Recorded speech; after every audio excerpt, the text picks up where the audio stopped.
Being dead stank. Cuts didn't heal. Hair fell out and didn't grow back. Maggots burrowed in the stomach, which couldn't have digested anything anyway. And then there was the actual stink. The smell. The stench of rotting flesh. No matter how much spray-on deodorant Crow Darlingson used, he couldn't quite mask it. Death was lonely, too. While other boys his age played ball in the street, he watched from his window. When they went off to school in the morning, he stayed home. But he still had to study and take tests. His mother saw to that. "Can't we go outside?" he asked. "We can go into the backyard where nobody can see us." Mrs. Darlingson, a slender woman with perfect makeup and hair, shook her head firmly.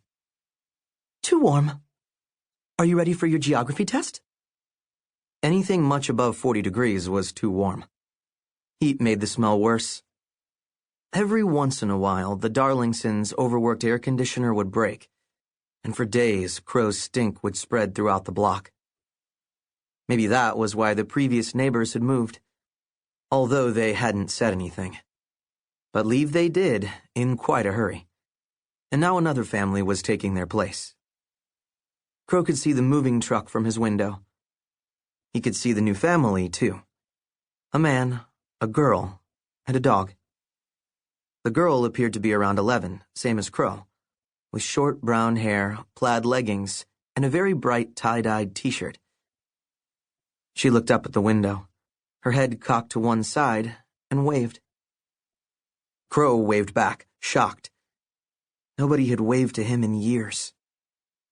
Mrs. Darlingson grabbed his hand, gently so it wouldn't fall off, and guided him away from the window. "Time for your geography test." He aced his test, as always, even though it was a particularly hard one that involved drawing and labeling a map of Africa from memory. He made sure to spell each country, from Algeria to Zimbabwe, correctly. School had never presented much of a challenge for him.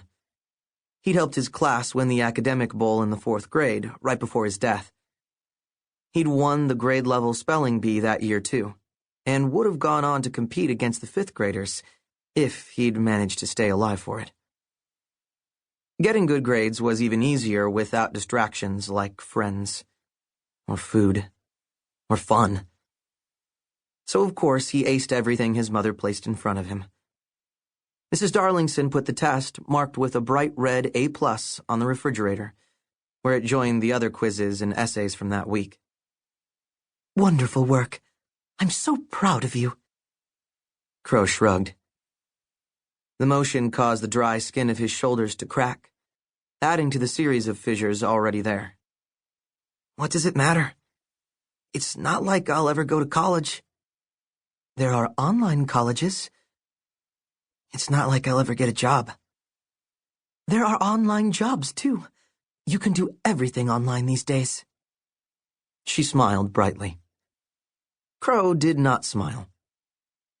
"So I'm just supposed to stay inside this house forever? What's the point of studying geography if I'll never get to go anywhere?" "You'll get to go out in a few weeks, just like you did last year. Don't you remember? You visited all the neighbors. You saw other children your age. You even got a bag full of candy." "Halloween doesn't count." While the other boys and girls dressed up as their favorite superheroes and vampires, Crow chose a costume to hide behind. And he couldn't actually enjoy any of the candy.